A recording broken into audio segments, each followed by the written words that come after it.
Hi guys, I am 3.5 year post-op for the microdiscectomy, and I want to update my journey through the microdiscectomy and how it has been. And I just want to help you guys. If you're going through this, then it would be nice to help along to those who are going through it and wondering how it's going to be in the future. Because at one point I was wondering like how my life is going to be after the surgery.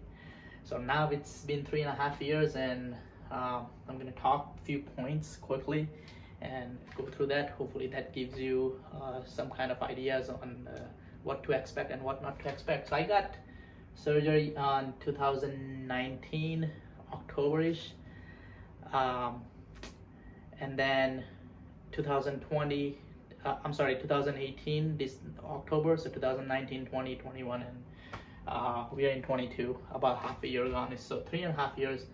So what is microdiscectomy? Just want to give you an overview. Is the minimal, by the time you probably know that, you already researched it, but is the minimal invasive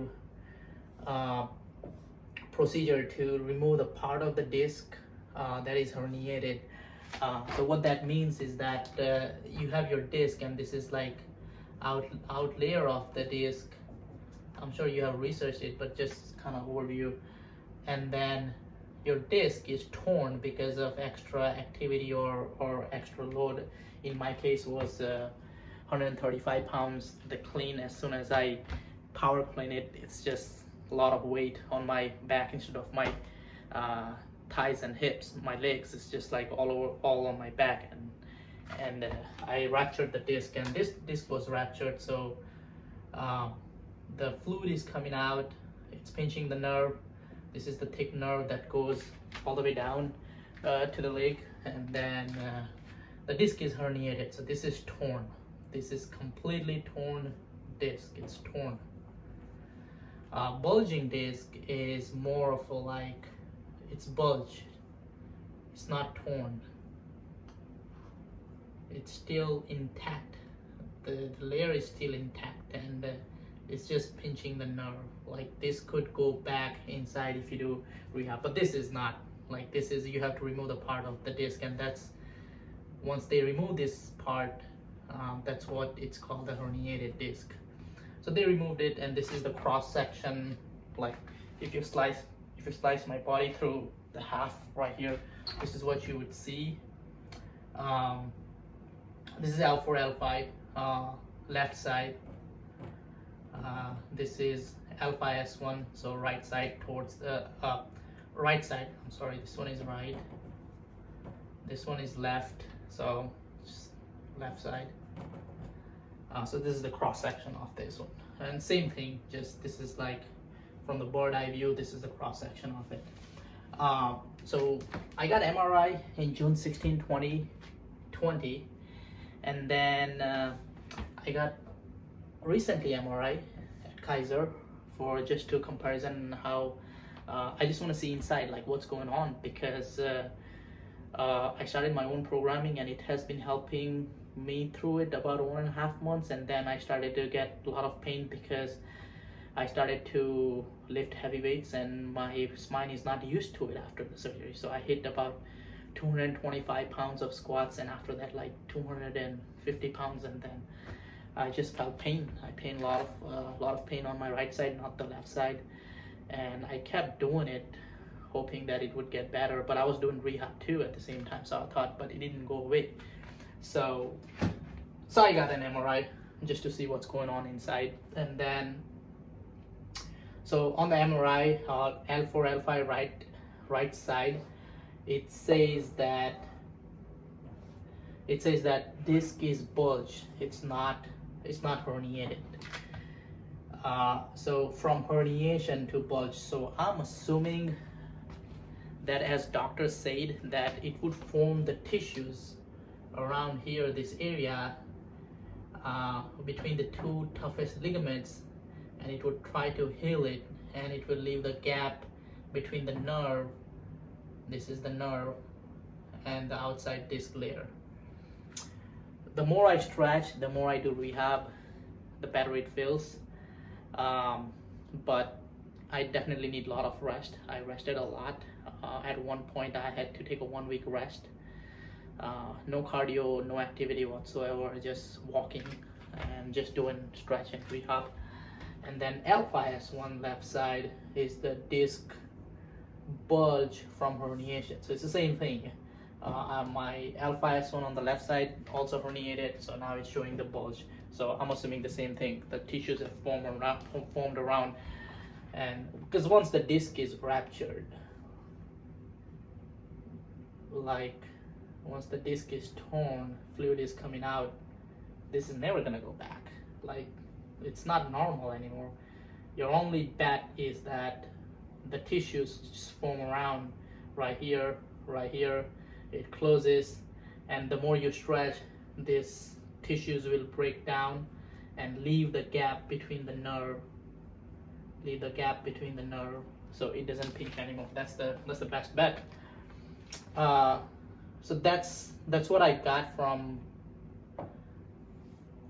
2 MRIs, 2 years apart. Rehab process, I have been working out, weightlifting, heavy weightlifting, definitely, because I want to gain muscles and lose percentage of body fat. Definitely doing cardio training, like 1 hour for like 2 days, and this is 4 days a week.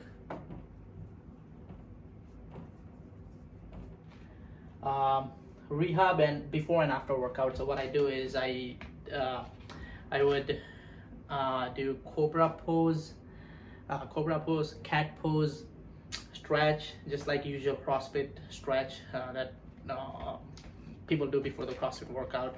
And then post workout I do the same thing, same stretch, but I do also include some of the yoga poses that help with my back. I found out through the yin yoga, which I'm going to talk about it, there are a couple of poses and everybody's different, so you're going to have to find out which works for you the best, because in the beginning some of the poses that I did in yoga didn't help me at all, and some of those poses that helped me greatly. So I have been doing that after workout, because my body is like warmed up after workout. It's like blood is flowing and it's easy to stretch, easy to go do yoga poses for like, hold it for like 2 minutes or so, you know, and that helped me a lot, like throughout the day, tremendous help.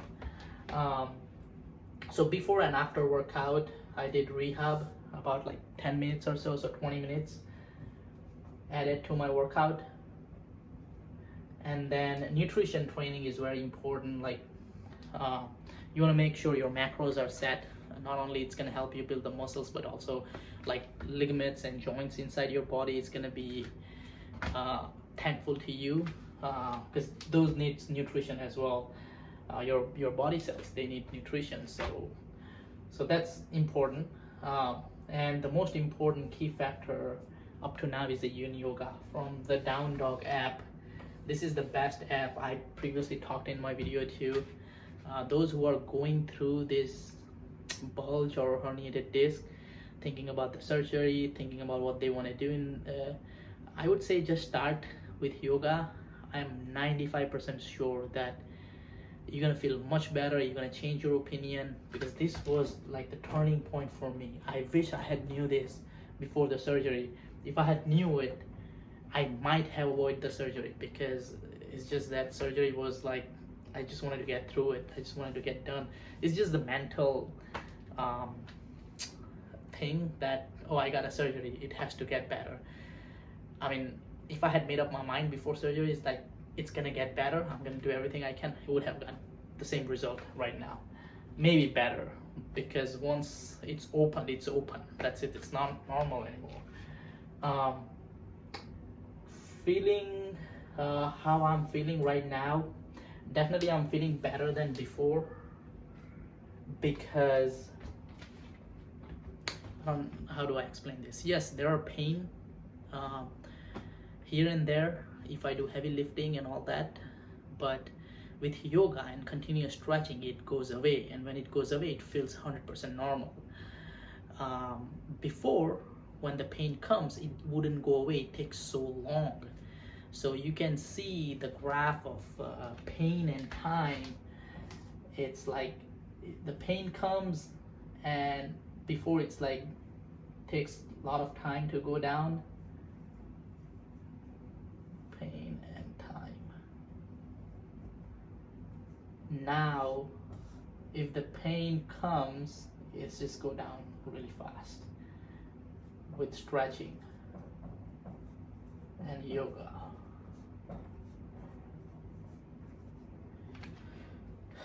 This is before, this is after. I would say like 1 or 2 years before. This is right now. The next steps, yeah, sometimes pain here and there, just as I mentioned here. The next steps for me is I'm just gonna continue doing more yoga and stretching, and I'm just gonna increase rest and water. Water is, I found out lately that water is very useful. It feels just amazing. Like if you have 1 gallon of water a day, like my joints are very happy. I feel it that way. If I have less water, I feel like my joints are stiff. So water and fat content, I usually do 20 to 25 pounds, 20-25% of fat, no more than 25%, just to make sure that my joints are well lubricated. But water is, I found out it's very useful. It may be mental, it may be just the way my body is, but rest is the key as well. Like 1 week of rest, if it's hurting really bad, everything's gone. But with rest, of course, stretching, not just laying down and doing nothing. Again, my job is the desk job, so I do a desk job. Sometimes I go to the field, so it's just walking and sitting, nothing physical labor or anything like that. But this is the whole overview of my post 3.5 years microdiscectomy surgery. I know it's a lot, but you just have to make up a mind that, hey, I'm gonna make my back stronger than before. That's it. Like that is the only thing that you have in your mind. You set up, it's gonna work, and you definitely have to give up about every day, like half hour or so, whether it's after workout or whether it's in the evening, just to stretch a little bit. And in general, stretching is good, not just because you got a surgery or anything like that. Stretching just help your joints stay stronger, healthy. Your blood starts to flow in some of the areas that it hasn't flown the whole day. So just keep stretching and keep doing the some of the exercise that help your lower back. And strictly this is for the lower back. I don't know about the mid back or the neck, cervical. Well, this is just for the L4, L5, L5S1 lower back surgery update. As I go through along this, I'm gonna update every 6 months or a year or so. So this is my 5th video. I already uploaded 4 videos. Like if you want to check out, you can check it out. But any questions you have, you can leave it in the comment, and I'll try to answer those. And I really like to help anyone who is going through this surgery. If you have any suggestion to update in my video, you can just drop in the comments and I'll update it too. Thank you.